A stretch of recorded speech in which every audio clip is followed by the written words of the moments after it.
4 de la tarde, hora central europea, ¿qué tal? ¿Cómo están? Estamos pendientes de esta ventana, la geopolítica que abrimos cada día aquí en Negocios Televisión, de las últimas noticias que se van retomando durante los últimos minutos y que ponen el foco sobre todo en lo que está sucediendo en Ucrania. Esa resaca, como nos decía nuestra compañera Marta Vilar hace unos minutos, del mensaje, del discurso de Vladimir Putin, del presidente ruso durante la jornada de ayer, un discurso histórico por su duración y también por lo que dijo, por las conclusiones con las que se quedaron la mayoría de los analistas. Discurso que analizamos anoche aquí en Negocios Televisión y ahora que vamos a dar una vuelta junto a la actualidad que hemos conocido durante la jornada de hoy, con ese foco puesto en la inteligencia rusa que ahora dice que Alemania podría estar estudiando, o al menos lo ha hecho, según audios filtrados de las Fuerzas Armadas, un ataque sobre el puente de Kerch, que une la península de Crimea con la Rusia continental. Un día de hoy, un 1 de marzo, un viernes 1 de marzo, que nos hace mirar también al conflicto de Gaza, a esas tensiones que se viven todavía en Israel, a esas amenazas que todavía surgen en contra del propio primer ministro Benjamin Netanyahu dentro del seno de su gobierno de coaliciones. Son temas que vamos a ir tocando a lo largo de la próxima hora, que vamos a tratar en mesa de tertulia. En este caso, en primer lugar, invito y saludo a Antonio Alonso. ¿Qué tal? Muy buenas tardes. Antonio me parece que todavía no está. Quienes sí ven en pantalla son Fernando Moragón, Emiliano García Coso. ¿Qué tal, Fernando? Emiliano, muy buenas tardes. Hola, buenas tardes. Bueno, precisamente fue ayer con Antonio con quien retomamos y analizamos ese discurso de Vladimir Putin, el presidente ruso. Y Fernando, ¿cuáles son los titulares con los que te quedarías tú de esas casi 2 horas de discurso que dejó el presidente ruso durante la jornada de ayer? Bueno, dejando aparte las cuestiones domésticas, ¿no? Propias digamos, de Rusia y tal, en lo que es la esfera internacional, yo creo que fortaleza en el sentido de decir, bueno, claramente Rusia, y lo recalcó enumerando una serie de capacidades que tiene militares, ¿no? Hablando de los Kinzhal, de los Zircon que ya se han utilizado, etcétera, etcétera. Con lo cual diciendo, bueno, ustedes sabrán, es decir, si, como decía Macron con sus macronadas, quieren mandar al ejército con las banderas oficiales, porque como se ha demostrado, ya estaban allí desde hace mucho, pues manejando, entre otras cosas, los sistemas más complejos de armas. Bueno, pues además quieren venir ya de manera oficial, pues allá ustedes, es decir, su problema. Pero serán derrotados. En la práctica, no dijo la palabra derrotados, pero en fin, con el zoológico de ejércitos que es la OTAN, es un desastre. No. Y por desgracia, bueno, luego vino la primera ministra de Estonia y también dijo que sí, que lo de Macron es una muy buena idea. Y el primer ministro Robert Fico también confirmó que en la reunión de París había habido varios países en los que estaban a favor de esa idea macroniana. No solo eso, sino que además, pues luego resulta que el canciller Scholz nos confirma, pues eso, de que las tropas británicas y francesas estaban allí manejando todo tipo de armamento, el más complejo, porque como era obvio, y como hemos dicho muchas veces aquí, pues ese tipo de armamento no se puede enseñar en un mes a manejarlo a ningún soldado, vamos, da igual el país que sea. Entonces yo creo que ahí, muy sólido, habló de soberanía, habló bueno, de sus capacidades para poder hacer frente al mundo, habló de los BRICS, habló de que el mundo unipolar se haya acabado, ¿no? De alguna manera. Y remarcó mucho, yo creo que eso ya es claro, es obvio, es decir, pues lo de que hay ya dos grandes, digamos, polos, o una fractura que divide en dos, y por un lado está el mundo occidental, y por otro lado están Rusia, China y otra serie de países, y bueno, que esto ya es una cuestión irreconciliable. yo creo que, bueno, no se dedicó tanto como otras veces a las cuestiones de relaciones internacionales, pero lo dejó muy claro, ya digo, pues como bien señalas, lo del puente de Kers y tal, bueno, pues eh, no sería la primera vez que, que lo atacan, con lo cual... Y a mí me gustaría resaltar una cosa que es decir, la prudencia de Rusia frente al disparate occidental, ¿no? Que luego saliera además encima este hombre que, en fin, yo es que están el secretario de Defensa, que con sus males y tal, pues debieron sacar poco menos del hospital para que hiciera la declaración y lo debieron volver a meter en el hospital porque tiene cáncer de próstata y no se recupera, por desgracia. Pues que saliera para decir que en última instancia no están dispuestos a que Rusia gane y si hace falta ir, pues se va con tropas. Esto pues demuestra la sinrazón de los dirigentes europeos. Y bueno, claro, es decir, y no aceptar un hecho que ya es obvio, es decir, que es que no vas a cambiar el signo de la guerra. Esto no se va a producir, ni aunque manden a toda la OTAN. Esto lo que produciría es un escenario inédito en el cual, bueno, pues todo es posible. Pero yo creo que el discurso de Putin fue muy coherente, es de una persona que sabe lo que quiere y no pues lo de los europeos, que es de verdad para hacérselo mirar cada uno diciendo. Yo el día que vea a Putin como Macron corriendo en una feria de agricultura, porque hay que ser idiota para ir a una feria de agricultura en la cual, en un país en el que en ese momento los agricultores están en plenas manifestaciones y haciendo todo tipo de protestas, pues claro, esto te da una idea de lo descerebrados que son los líderes europeos. Entonces, bueno, me pareció un discurso muy en su línea, es decir, defendiendo la soberanía de Rusia, defendiendo sus capacidades militares, hablando de diálogo, pero diálogo en sus términos, es decir, en los términos de Rusia. Y yo creo que fue muy, en esto, bueno, muy continuista, ¿no?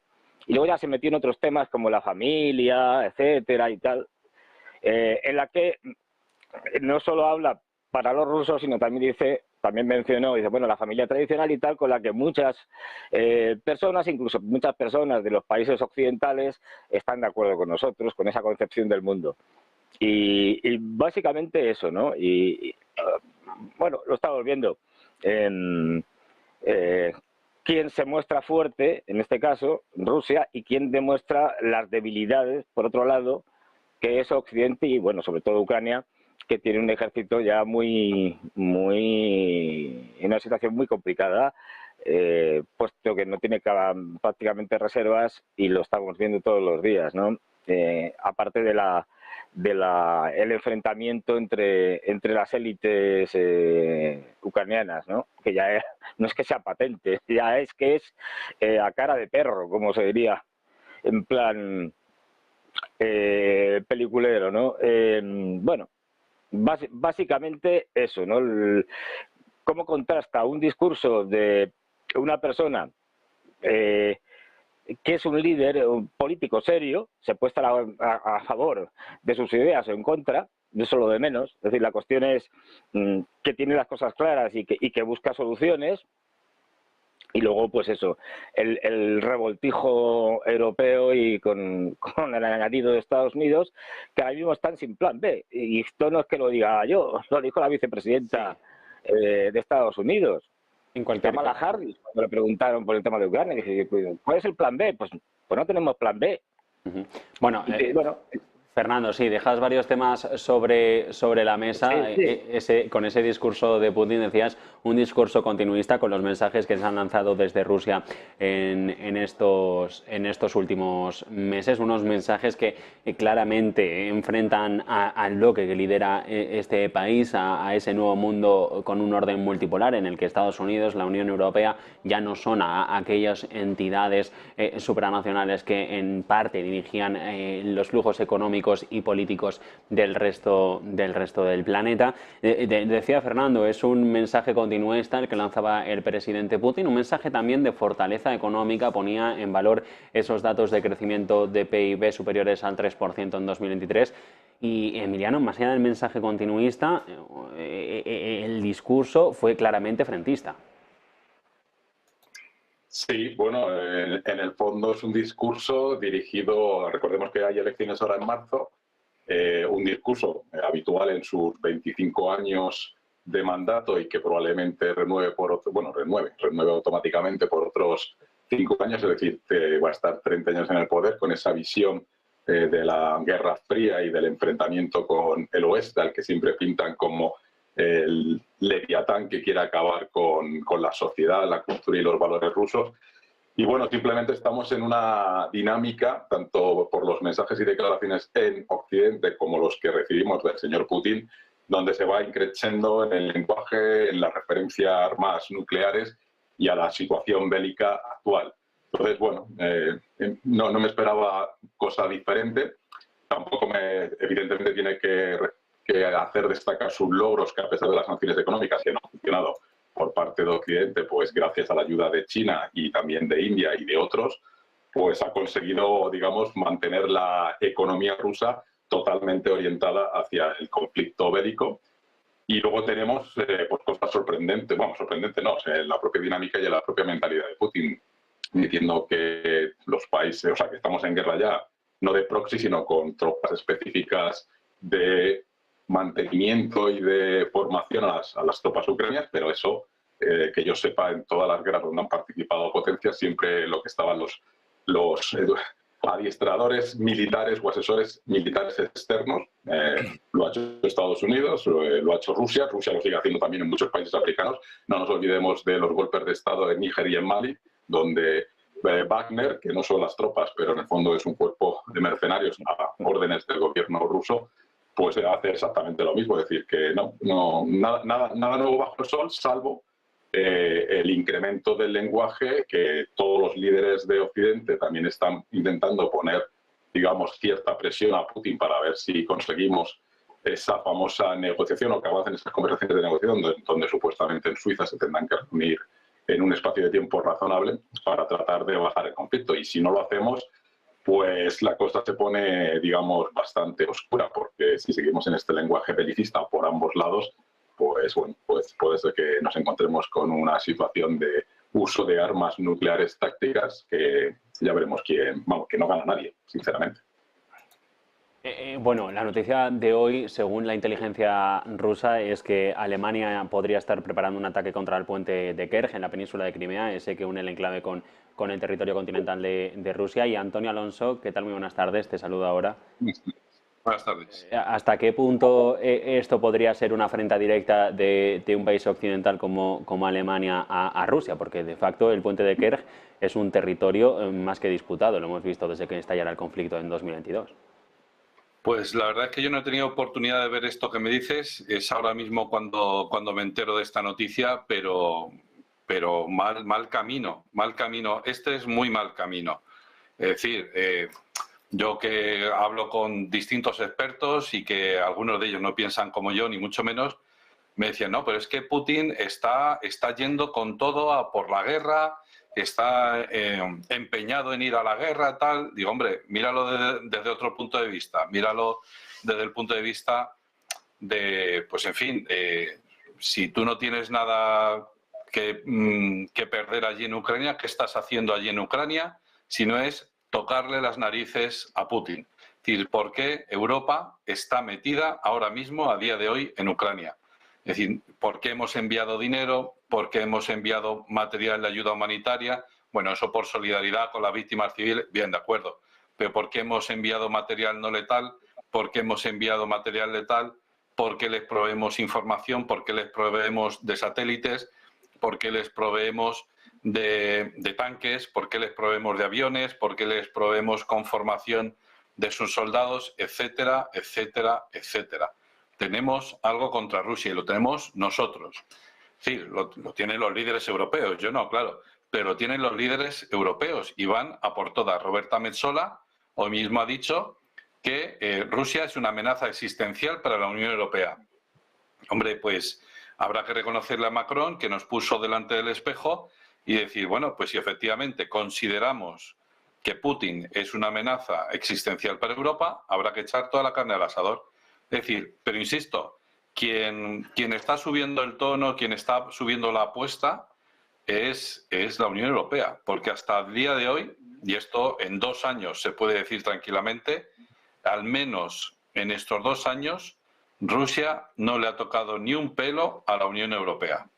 Esto te podrá gustar más, te podrá gustar menos, como dice Fernando Moragón, pero esto es así. Es decir, Rusia a día de hoy no le ha tocado un solo pelo a la Unión Europea. Y la Unión Europea, aparte de enviar tropas no, lo último ya que nos faltaba, ¿verdad? Pero hacer la vista gorda para que milicianos o combatientes o como lo quieras llamar, nacionales nuestros vayan allí a pegar tiros contra los rusos y matar a rusos, bueno, pues eso lo ha hecho la Unión Europea. Las sanciones las ha puesto la Unión Europea. Sanciones que, por otro lado, tienen muy difícil encaje en una cosa que se llama seguridad jurídica. El día en el que de verdad se les ocurra decir, bueno, estos activos que os hemos congelado, los vamos a usar nosotros, los vamos a utilizar nosotros para los fines que nosotros queramos, por muy loables que sean. Aquí, amigo, ya no es Rusia la que pierde, es la propia Unión Europea la que pierde, porque cuando te cargas la seguridad jurídica de las inversiones extranjeras o del ahorro extranjero, amigo, se te acabaron las inversiones extranjeras, el ahorro que pueda venir desde fuera, y todas las empresas no europeas que están aquí viniendo, pues se lo van a pensar 2 veces, porque ¿sobre qué base me va usted a quitar nada de dinero? Es decir, si está abierta una causa penal, una causa criminal, como llaman por ahí, bueno, pues en fin, entonces sí, porque claro, estás metido en una causa penal. Pero oligarcas rusos o los tenedores de deuda, es decir, aquellos señores más bien, esos ciudadanos medios rusos que tienen deuda pública rusa comprada, lo que sea, es decir, los activos financieros de Rusia, los que están congelados, no pertenecen solo a Vladimir Putin y a un pequeño grupo de oligarcas. También hay mucha gente que se está viendo afectada por esto. A lo que voy es que quien está subiendo el tono no es Rusia. Rusia simplemente les ha recordado lo que está en su doctrina militar, que es que si esto escala, pues nos veremos concernidos y, por supuesto, responderemos. Y que, por supuesto, si hay un ataque contra nuestra integridad territorial, nosotros responderemos con armas nucleares. Y el puente de Kerch, la propia Unión Europea, desde el año 2014, lo pone en los mapas con un color sombreado. Es decir, bueno, esto está en disputa.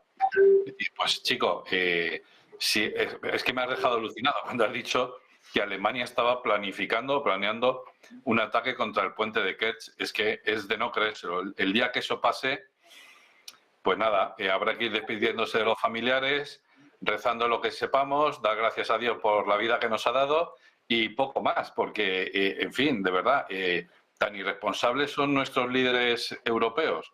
No ya Putin, porque Putin sabemos lo que va a hacer, es que está escrito, lo tiene por escrito lo que va a hacer. Entonces, bueno, pues si quieres invitarle a convertir en realidad sus palabras, pues ánimo, pero es una irresponsabilidad, ya digo, no de Putin, que se sabe hasta dónde puede y hasta dónde no puede hacer, sino de nuestros líderes europeos. Yo aún así albergo, fijaos lo que voy a decir, albergo la esperanza de que Putin ponga un poco de seriedad y de sensatez en medio de todo esto, porque al final quien está demostrando tener un poco más de sangre fría, de contención, etcétera, es Putin. Y con esto acabo. La prueba más evidente es cuando el otro día un periodista le dice, bueno, ¿qué opina usted de lo que ha dicho Biden? De que le llamó hijo de tal. Pues chico, mejor respuesta que esa, pues como respondió como un caballero, ¿no? Y dejó al otro, pues como un pobrecillo que, en fin, que no sabe ni lo que dice. ¿Algún apunte, Emiliano, Fernando? Sí, no, a ver, una cosa, fíjate, lo del puente de Kerch yo creo que es muy significativo. Sí. Primero que ya lo han atacado, quiere decir que no sería la primera vez que lo atacan, es decir, con lo cual pues, Rusia no va a declarar la Tercera Guerra Mundial porque le ataquen otra vez el puente de Kerch. está claro. Pero imagínate si se pasara lo mismo con Estados Unidos y que México, que los rusos hubieran estado mandando armamento a México, porque México se rebela contra Estados Unidos, tal, no sé qué. Le mandamos, y esto es importante, porque el reconocimiento que ha hecho Scholz, el canciller Scholz, de que ya no es que estemos con asesores, no es que estemos con gente que está formando, entrenando al ejército ucraniano, no, es que tenemos soldados peleando allí. Es decir, y lo ha reconocido Scholz, lo dice él, británicos y franceses están manejando el armamento más complejo y, por supuesto, norteamericanos, es decir, ¿cómo puede ser? Desde los Patriot a los Challenger, a los IMAR famosos, es decir, es que estamos allí y lo reconoce el propio canciller alemán. Pues es que eso no hubiera pasado con Estados Unidos, porque mucho antes Estados Unidos hubiera declarado la guerra a Rusia, a quien fuera. Es decir, sin embargo, los rusos han tenido una tolerancia extremada, enorme, una moderación enorme con las provocaciones diarias, continuas, de una Europa enloquecida que parece que lo que quiere es ir a la guerra con Rusia como sea. Es una cosa que no se entiende. Es decir, la cuestión es... ¿cuántas veces ha atacado Rusia, pues yo qué sé, los puentes europeos? ¿Cuántas veces ha atacado Rusia, como decía Antonio, bases europeas, tal? Ninguna. Y somos nosotros los que, y eso se sabe, es decir, en los otros ataques, por ejemplo, los británicos que están en Odessa son los que llevan a cabo toda la planificación y casi ejecución de los ataques con drones a Crimea y al famoso puente de Kerch también. Entonces, bueno, es que cualquier país que no fuera tan moderado como Rusia nos había declarado cobeligerantes en la guerra, porque lo somos. Ahora mismo estamos en guerra con Rusia. Otra cosa es que no se diga, que los rusos miren para otro lado, que bueno, que no quieran escalarlo, pero estamos en guerra con Rusia y no somos conscientes, los ciudadanos, porque los políticos ya, ¿para qué ni hablar? Es decir, de la que le pueden liar los políticos de la Unión Europea. Es que es tremendo. Es decir, es que nos pueden llevar a una guerra con Rusia, que además perderíamos, porque con los ejércitos de birria que tenemos, es decir, es como para... dentro de lo malo, seguramente Rusia, viendo el desastre, no utilizaría armas nucleares, y con lo cual pues sería una derrota convencional. Pero vamos, porque a ver tú, si tenemos que confiar en las armas nucleares británicas que disparan un misil Trident 2 de un submarino y por poco les cae encima, a los británicos, quiero decir, al submarino británico, pues apaga y vámonos. O los famosos también disparos contra un dron norteamericano, que no le dieron al dron norteamericano porque los misiles estallaron poco antes vamos, un momento después de salir de sus emplazamientos en el barco. El armamento europeo es más peligroso para los europeos que para cualquier otro país, para cualquier rival o enemigo, porque no está mantenido bien, es decir, es un desastre. Entonces, bueno, ahí los rusos están teniendo, ya digo, una capacidad de aguante y una moderación para mí inauditas, es decir, que no tendría ningún otro país, y menos Estados Unidos, si le pasara lo mismo. Pero vamos, lo del puente de Kerch en concreto, pues si deciden atacar a los alemanes, mal, porque son los alemanes, quiero decir, hay una tradición ahí, de ahí los problemas con el famoso misil Thor, que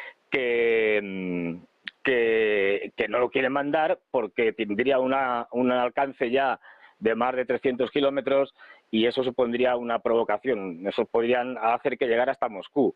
Estamos hablando de misiles de crucero de alta gama, no como los que se mandan ahora por parte como el Storm Shadow, por parte de los británicos y los franceses, que tienen una capacidad, o sea, de llegar, un alcance mucho más corto. Entonces, bueno, no sé si lo harán los alemanes, pero desde luego sería una barbaridad. Y vamos a ver, pero porque ya digo, porque además son los alemanes, ¿no? La historia sigue presente y estos parece que no se enteran, los alemanes de que hubo una cosa que fue la Segunda Guerra Mundial, pero bueno. Grandes disputas del día, Emiliano, el tema de los Taurus, esos que Reino Unido le insiste a Alemania a que mande y como decía, precisamente Fernando no quiere enviarlos o tiene reticencias porque desde Kiev podría llegar a atacar Moscú, algo que supondría que se dijera que gracias a Alemania Ucrania tiene este tipo de armamento y puede atacar directamente a la capital rusa.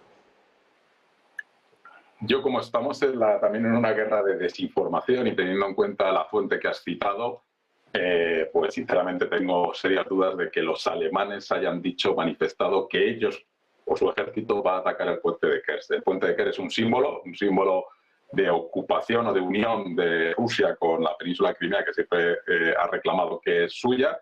Las propias fuerzas ucranianas, con mínimos medios, ya han hecho 2 impactos en el puente de Kerch y, sinceramente, no creo que necesiten a tropas alemanas para asistir a eso. Otra cosa es que quieran decir que si Alemania finalmente, con otra de esas líneas rojas, también se cruza y entrega finalmente los Taurus, pues que quizás uno de los objetivos sea el puente de Kerch. ¿Por qué? Porque es un puente estratégico desde el punto de vista que suministran a las tropas en la península de Crimea y a partir de ahí hacia Melitopol, ¿no? y demás zonas de Luhansk y Donetsk. Entonces, bueno, pues entraría dentro de ser un objetivo militar, como es un objetivo militar cualquier ciudad ucraniana por parte de los misiles o drones rusos. ¿Cuál es, digamos, la diferencia? Porque a veces me da las sensaciones como si no hubiera sido Rusia la que invadió en esa operación especial Ucrania. Es como la que vulneró el derecho internacional, la soberanía territorial, y le guste a Putin o no, Ucrania existe como país y en tanto que es país tiene una serie de derechos que se le reconocen a cualquier país del mundo en el contexto internacional.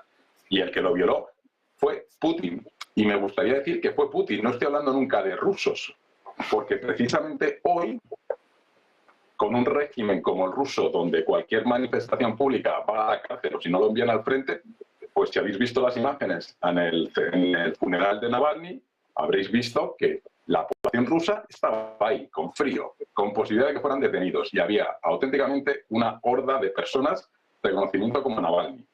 Porque este mensaje, lo que quiere decir la sociedad rusa es que están en parte cansados de la situación en la que se encuentran por las decisiones tomadas por el señor Putin y que desgraciadamente les tocará otros 5 años de detener al señor Putin. ¿Cuál es la ventaja del señor Putin? Porque el señor Putin no tiene que dar cuentas a nadie. Va a la rada y cuenta en un discurso unilateral. Nadie levanta la voz. No tiene oposición. Lleva 25 años. Maneja todos los poderes del Estado. Controla toda la economía. Entonces, claro, así es muy fácil tomar decisiones, pero yo no veo a Rusia o al gobierno de Putin como una víctima, sinceramente, porque les queda la sensación que pobrecitos rusos que se encuentran en esta situación de amenazados por Occidente por una situación que es ocupar otro país, así de claro, y matar a cientos de ucranianos y llevar a la economía también a una situación complicada. Entonces, a veces me quedo un poco así sorprendido de este discurso que cada vez es más imperante con los pobres rusos. No, con los pobres rusos no, con el pobre Putin, mejor dicho, que de pobre no tiene nada. No, pero a ver, Emiliano, ¿está Ucrania dentro de la Unión Europea? ¿Está dentro de la OTAN? Es candidato a la Unión Europea. Ya, pero eso ha sido a posteriori, después del ataque. Después del ataque. Después del... o sea que entonces la Unión Europea tiene que ir a cualquier país que sea invadido, que sea atacado por cualquier otro Estado. O sea, tenemos que hacer de policía del mundo. Fernando, si queremos defender una serie de valores que nos hemos dado, la Unión Europea debería esperar con cualquier país. Con cualquier país, sinceramente. Si queremos defender los valores. Emiliano, los mismos valores que estamos ejerciendo en Palestina. Sí. ¿Por qué no atacamos a Israel?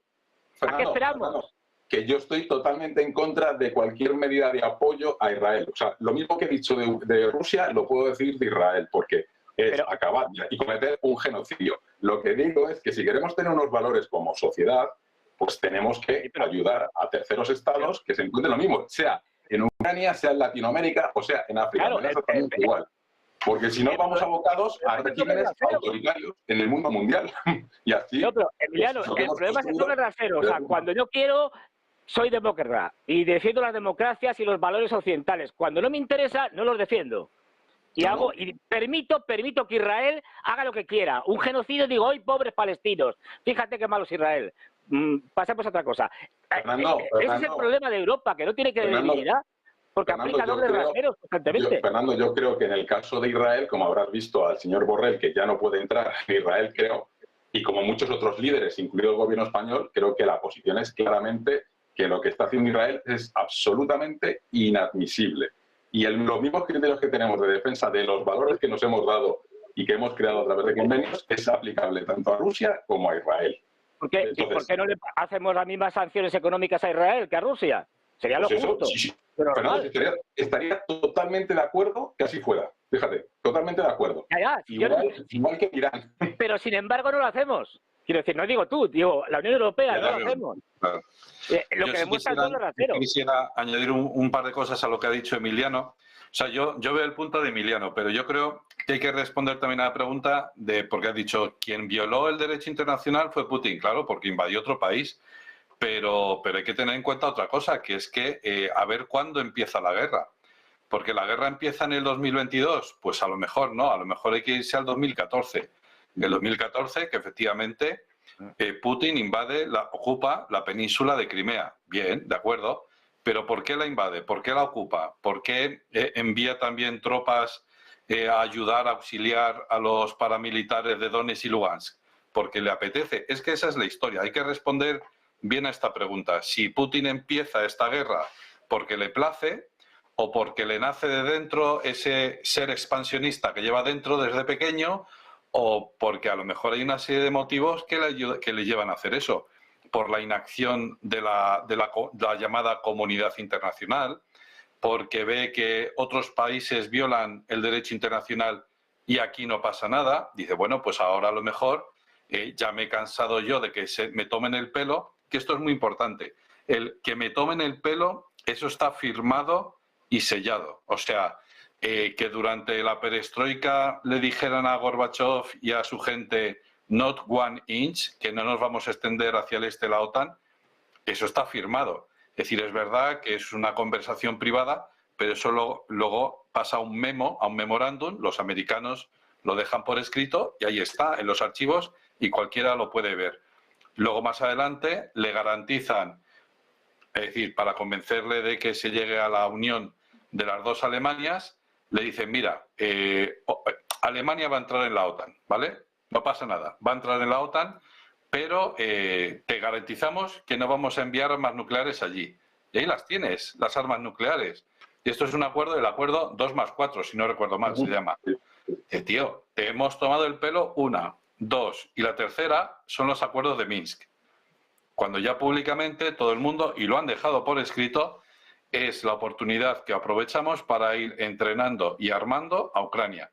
Pues entonces, ya en el 2022 ya no se puede decir, no, es que claro, es que a Putin le interesaba Andorra y entonces va y entra en Andorra. No, no, es que son por los minerales y las tierras raras que había en no sé dónde. No, no es por eso. Es porque están masacrando a una población civil, que esto no se suele decir, pero desde el año 2014 se está masacrando a la población civil ucraniana.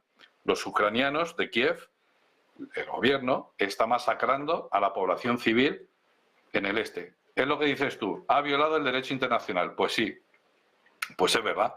Es decir, a lo mejor Putin tendría que haber tenido más paciencia.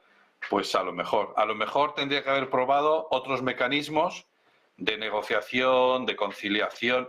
Pues todo eso es cierto, y es que es verdad, es que nadie lo puede decir que no, pero yo entiendo que Putin dijera, mira, me habéis tomado el pelo 1, 2, 3, 4 veces, y dice, cuando te toman el pelo una vez no es culpa tuya, la segunda vez bueno, pero la tercera es culpa tuya, que te tomen el pelo, ¿no? Que te tomen por el pito el sereno. Toda esa humillación que sufren durante los años 90 con Yeltsin, que los Estados Unidos le decían lo que tenía que hacer y decir, y el tío lo hacía y decía. Putin, que el último año de Yeltsin está en primera persona viendo todo eso. Dices, tío, pues humillación ya cero, ¿no? A lo que voy es, bueno, está bien, tienes razón, Emiliano, Vladimir Putin viola el derecho internacional, pero no es el único que lo viola, digo, en el caso de Ucrania, ya no por irnos a otros escenarios bélicos, en el caso de Ucrania no es el único que lo viola, ¿no? No es el único. Y la cuestión del puente de Kerch a mí me sorprende. Yo no sé, yo no me quiero creer la noticia porque sería de verdad tremenda. pero el puente de Kerch es una infraestructura civil y a día de hoy se sabe que efectivamente los ucranianos lo han atacado 2 veces, pero no han sido solos, han sido con ayuda de vigilancia aérea, de aviones espías de cierta bandera, que no voy a decir, y ayuda de drones subacuáticos que, por supuesto, Ucrania ni los conoce, ni los ha visto en su vida, ni en película. Es decir, de otro país que no es el de arriba. Pero pertenecen a la misma alianza defensiva que no militar o al revés, ¿no? Entonces, vamos a ver, vamos a ser claros. Estamos interviniendo en la guerra, yo por lo menos muy a mi pesar, y diciendo que vamos a proteger nuestros valores. Al final lo que hacemos es darle dinero a Kiev para que continúe a día de hoy matando civiles en Donetsk y Lugansk. Esto es muy grave. Con nuestro dinero, a día de hoy, Kiev está bombardeando ciudades, objetivos civiles. Dices tú, hombre, es que Rusia también lo hace. Vale, pero no con mi dinero. Es decir, yo a Putin no le puedo demandar ninguna responsabilidad, como bien decías. Pero yo a los míos sí, pero claro, es que si dices, te pido responsabilidades, pues tú eres pro Putin. No, hombre, es que, de verdad, es que yo no veo diferencia entre que muera un civil ruso y un civil ucraniano. Primero porque de sangre son iguales, o sea, étnicamente son lo mismo. Pero es que además es que yo no quiero hacer distinciones entre civiles. ¿Quién va a proteger a los civiles? La Unión Europea, que son los que estamos dando dinero. Y además con el cinismo de decir, nuestra misión es proteger a los ucranianos. Bueno, pues te lo crees tú, no tú, sino que te lo crees tú, Roberta o Úrsula o quien sea, que lo estás diciendo, pero no se lo puede más, nadie más se lo puede creer, ¿no? No sé, Antonio, si lo que quería decir es... Sí, Emiliano, rápido porque tengo que irme a publicidad y luego recuperamos la tertulia. Emiliano, termina. Sí. La sociedad rusa, lo bien que le hubiera ido manteniendo, o sea, al margen de lo que has comentado de las minorías rusas, que toda minoría, porque también lo comentó en otro programa Fernando, de la minoría húngara en Ucrania, ¿no? Y algunas otras cuestiones, y el tema de las minorías es un tema muy sensible en todos los países del mundo, sinceramente, no solamente en Ucrania. Entonces, qué bien le hubiera ido a la sociedad rusa haciéndose multimillonaria, siendo la fuente de suministro energético para toda Europa, vendiendo una cantidad ingente de minerales raros, petróleo, gas, etcétera, etcétera, y con unas inversiones brutales de Europa, y de repente esa sociedad rusa, que está, digamos, en ebullición y creciendo y convirtiéndose, digamos, en una sociedad de unos niveles de renta impresionantes, se ve abocada, por las razones que has expresado, a una guerra, y ahora se encuentra en una sociedad que está ahí totalmente apartada del mundo, de la globalización, de la posibilidad de viajar, de la posibilidad de tener divisas extranjeras. Entonces, yo lo que hablo es la pena que me da para la sociedad rusa. Y lo que digamos, no veo también es defender la figura de Putin, porque creo que ha cometido sus errores con esa visión un poco que ya desde la Guerra Fría. Por ejemplo, si hubiese un cambio de gobierno, si no hubieran matado a Navalny, quien lo haya hecho por muerte natural, pues quizás Navalny hubiera representado esa nueva generación política de rusos que lo que busca es incardinar a Rusia en un mundo más global. Y Rusia tiene una serie de recursos naturales que lo hubiera puesto por delante de la propia Unión Europea, con ese acuerdo que tenía de partenariado que era un privilegio para Rusia desde el punto de vista de suministro energético. Y sin embargo, estamos ahora en un conflicto que cada vez va increciendo y que puede ser que nos aboque, desgraciadamente a todos, pues a una cosa mucho más seria, que esperemos que no lleguemos ahí. Bueno, pues vamos a pausar aquí unos instantes porque hay que hacer pausa para publicidad y a la vuelta volvemos, no se vayan.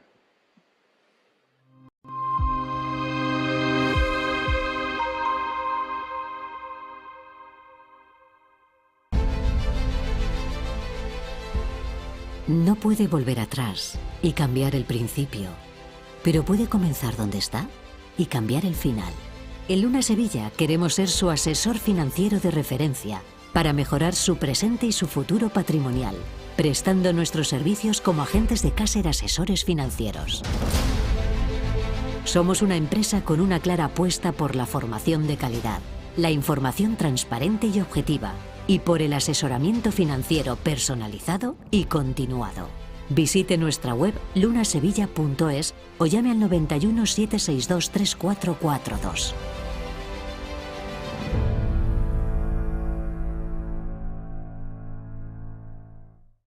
¿Se puede poner a prueba vuestra tecnología de trading? Sí. ¿Y vuestra ejecución funciona al milisegundo? Sí. ¿Y vuestros spreads están entre los más bajos del mercado, no? Si quiere, puede probar nuestra primera demo. Es difícil encontrar un broker que cumpla con todas sus expectativas. O quizá no tanto. Active Trades, broker online desde 2001.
...41 minutos sobre las 4 en punto de la tarde... ...seguimos en este tiempo de Todo es Geopolítica... ...hemos analizado la situación, las últimas noticias que se han generado... ...durante este pasado día en torno a la guerra de Ucrania... ...al conflicto en Europa del Este, al papel de Rusia... ...esa inteligencia del Kremlin que dice que Alemania podría estar interesada en atacar el puente de Kerch, el que une Crimea con el territorio de la Rusia continental. Y vamos ahora a hablar del otro gran conflicto que hay ahora mismo abierto en el planeta, el de Gaza, ese ataque de las fuerzas de defensa de Israel, admitidos por ellos mismos, a un convoy de ayuda humanitaria que se ha cobrado la vida de más de 100 personas, ha dejado heridas a otras 700, y quería fijar la mirada más allá de eso, que es noticia de las últimas 48 horas, en un informe de las fuerzas de defensa que dicen, Fernando, que todavía son necesarios 7.500 soldados para que Israel pueda aguantar en Gaza. No sé hasta qué punto esta debilidad que ahora parece que muestra Israel, porque el Tesoro está solo dispuesto a ofrecer 2.500 puestos, podría ser un síntoma de que al conflicto no le puede quedar mucho tiempo. A ver, yo siempre he dicho que para desgracia de la población israelí, no del gobierno, que el gobierno de Netanyahu es impresentable y cuanto antes se vaya mejor, pero para desgracia de la población israelí, esta guerra la van a perder. Es decir, pero no porque vayan a perderla militarmente, es decir, sino porque al final esto no es solo una cuestión militar, es una cuestión también económica, como bien señalas, es una cuestión que afecta a muchos países, y lo que estamos viendo es que, como tú bien señalas, no sé si hace falta 7.000 o más o menos, pero es que el ejército israelí es un ejército relativamente pequeño en cuanto al número, y eso es lógico, porque es un país pequeño, tiene 9 millones de habitantes y suele tener permanentemente unos 150.000 soldados. Lo que ha hecho ante el ataque del 7 de octubre es inmediatamente traer reservistas, traer unos 350.000 reservistas. Evidentemente esa gente, los reservistas, es gente que retira del mercado de trabajo, que están trabajando en fábricas, en lo que sea, en oficinas, donde sea.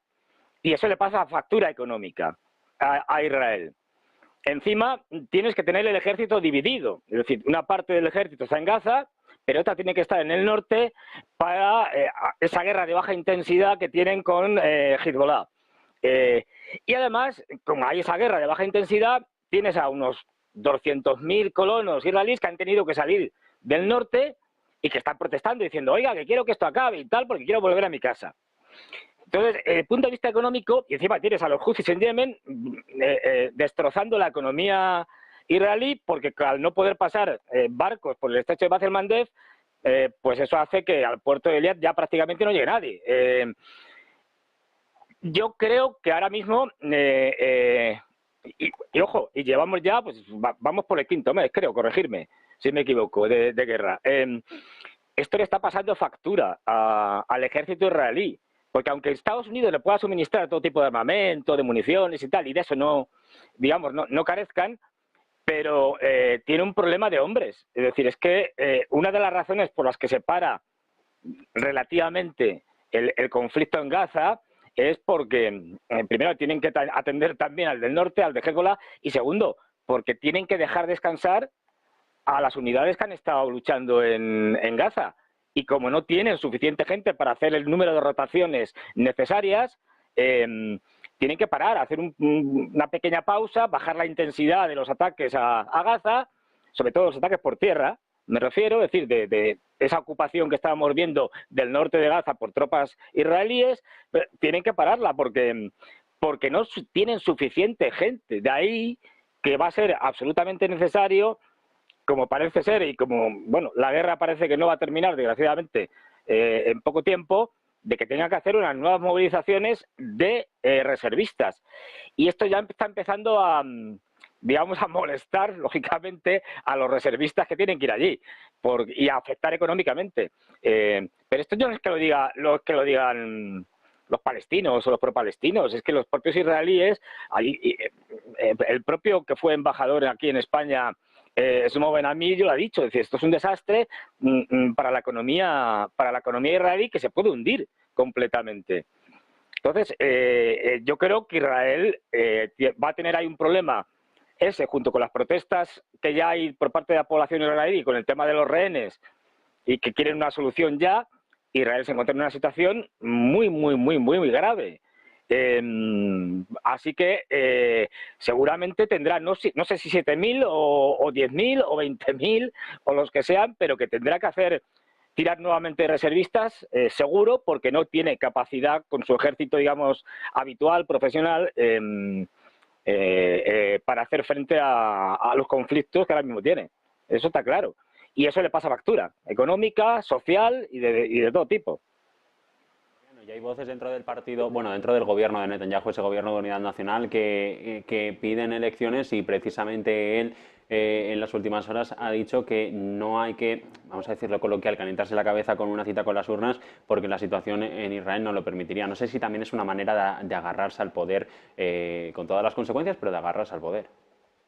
Sí, totalmente. Es decir, es que además dentro del propio gobierno y las encuestas que han realizado demuestra que si se hacen las elecciones el partido de Netanyahu perdería representación y ganaría más poder el partido del ministro de Defensa. Por lo tanto, es consciente que su cabeza está en juego. ¿Cuál es su única salida? Pues mantener el conflicto. En Gaza ya le da igual que le aprueben 2.000, 1.000 o 500 porque está todo arrasado. O sea, que no están pensando en Gaza. En Gaza ya no queda nada.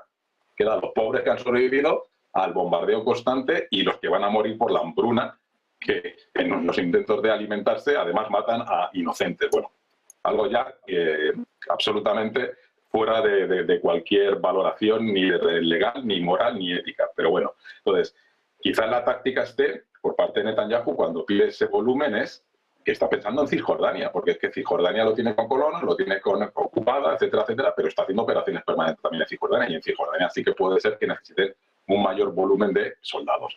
Y lo mismo, como comentaba Fernando, tiene que mantener activo el frente del norte, porque Hezbollah más o menos cada X tiempo, según las instrucciones que le marque el gobierno iraní, pues trata de generar un segundo o un tercer frente en el norte de Israel. Por lo tanto, todo lo que hace Netanyahu lo hace única y exclusivamente por su supervivencia política, porque se ha manejado todo en esas variables. No ha tenido en cuenta ni la pérdida de vidas humanas, ni que la comunidad internacional ya no sepa qué hacer, porque llevamos, como dice Fernando, 5 meses diciendo violan el derecho internacional, cometen genocidio. Básicamente no cumplen ni una sola mínimo del derecho internacional humanitario. Y aquí no pasa nada. Estados Unidos lo apoya, sigue vetando resoluciones o decisiones en el Consejo de Seguridad que habría que... el Consejo de Seguridad sí que habría que bombardearlo como institución dentro de Naciones Unidas porque no vale para nada.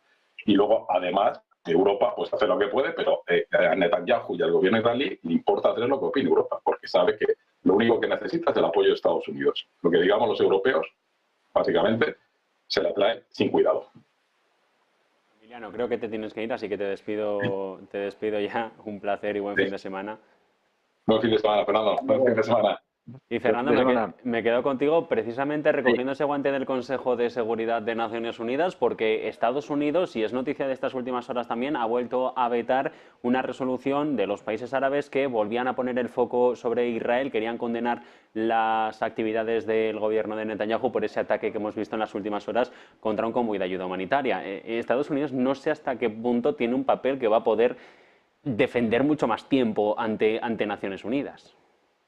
Efectivamente, Javier, eso que dices, pues vamos a verlo. Porque claro, venimos ya desde el año pasado viendo cómo Estados Unidos constantemente veta cualquier resolución relacionada con Israel. Puede seguir haciéndolo, pero claro, tenemos en paralelo o entremezclado, mejor dicho, la carrera electoral en Estados Unidos. Y esa situación, pues ahora la puede mantener, a lo mejor lo puede mantener también en abril, en tal, bueno, pero según se acerquen ya al verano, pues va a ser más difícil de mantener porque tenemos una competencia verdaderamente, como nunca se ha visto, yo creo, en la carrera electoral americana, en la competencia por la presidencia brutal entre dos candidatos, Trump, que vamos a ver al final qué dice el Tribunal Supremo, si le dejan presentarse en los estados que le han negado su candidatura, y luego un partido demócrata con un candidato, Biden, que bueno, todo el mundo ve, incluso, y en primer lugar, los mismos norteamericanos, que no está en condiciones mentales de salud para dirigir nada. Y eso hace bueno, es que Fernando, ayer leía una encuesta que la opinión en Estados Unidos está ahora más polarizada que nunca, porque dicen, por los demócratas el problema es que Biden es mayor, por los republicanos el problema es que dicen Trump es peligroso, con lo cual los votantes estadounidenses al final, o al menos las elecciones de noviembre, lo van a fiar todo a los indecisos, a los que no saben muy bien qué hacer y a los que van a decantar la balanza de un lado u otro. Claro, pero fíjate, yo soy de los que digo, de los que defiendo, que ahora mismo el Partido Demócrata, que es ahora mismo el partido belicista dentro de Estados Unidos, no va a permitir que gane el Partido Demócrata, perdón, el Partido Republicano. Ya hemos visto cómo es el que ha lanzado todos los procesos de judicialización de la candidatura de Trump, ya no sé cuántas, 200 acusaciones que tiene, de todo tipo y condición, intentando de esa manera quitar a Trump, porque sabe que si Trump se presenta en todos los estados, etcétera, seguramente va a ganar. Y no lo quiere para nada. Y por otro lado, un candidato muy débil. Un candidato que cada día que pasa, además lo estamos viendo en los últimos meses, que semana a semana se debilita su condición mental y ya casi que, bueno, lo raro no es que diga alguna cosa equivocada, lo raro es que acierte. Es decir, porque ya es continuo, ¿no? Las equivocaciones, meteduras de pata, confundir a dirigentes, todo tipo de desastres, ¿no? Y desde que el fiscal especial que se designó para ver el famoso asunto de los papeles que se habían, documentos, etcétera, que se había llevado a su casa Biden, pues claro, cuando te dice que al final esto, pues no puede haber un caso de esto porque estamos hablando de una persona muy mayor que tiene problemas de memoria, que es una forma fina de decir una persona que no está en condiciones de ser juzgada, porque no tiene capacidad mental para poder atribuir responsabilidad. Porque al fin y al cabo, cuando a alguien le juzgamos es porque partimos de la base de que es responsable de sus actos. Si no fuera responsable de sus actos, no le juzgaríamos. Bueno, pues lo que te está diciendo el fiscal es que no va a presentar nada contra Biden porque no es responsable de sus actos. Es decir, es algo tremendo, lo dice de una forma suave, encubierta y tal, pero al final lo que nos está diciendo. Entonces, claro, tener a un candidato así, yo no creo, puede que me equivoque, pero no creo que al final Biden sea el candidato definitivo, que el Partido Demócrata tendrá que hacer alguna maniobra y colocar a alguien que por lo menos esté mejor y venda más.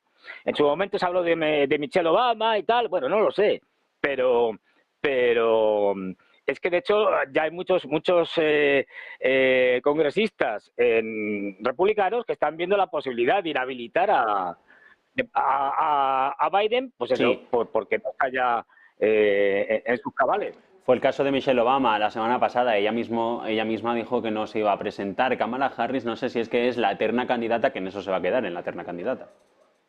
Claro, es que Kamala Harris ha tenido un perfil bajo, no, lo siguiente. Sí. Y encima ha tenido también un montón de equivocaciones, es decir, de meteduras de pata y tal, con lo cual su popularidad está por los suelos. O sea, Kamala Harris yo no la veo por ningún lado como alternativa a Biden. Más allá de que lo inhabilitaran ahora ya porque estuviera fatal y tenga un periodo corto de tiempo de presidenta hasta las elecciones. Pero más allá de eso, yo no veo claro quién puede ser un candidato alternativo a Biden. ¿Tú te imaginas, Javier, un debate de Biden con Trump? Es que puede ser la cosa más kafkiana, surrealista, delirante, que se ha visto en televisión en los últimos años. Bueno, un señor que es que no va a ser ni capaz de llegar al estrado. Es decir, al atril donde suelen debatir los candidatos, que se va a perder, que va a decir cosas, pues eso, absurdas, que no tiene sentido. Es decir, yo supongo que tendrán que hacer algo, es decir, el Partido Demócrata.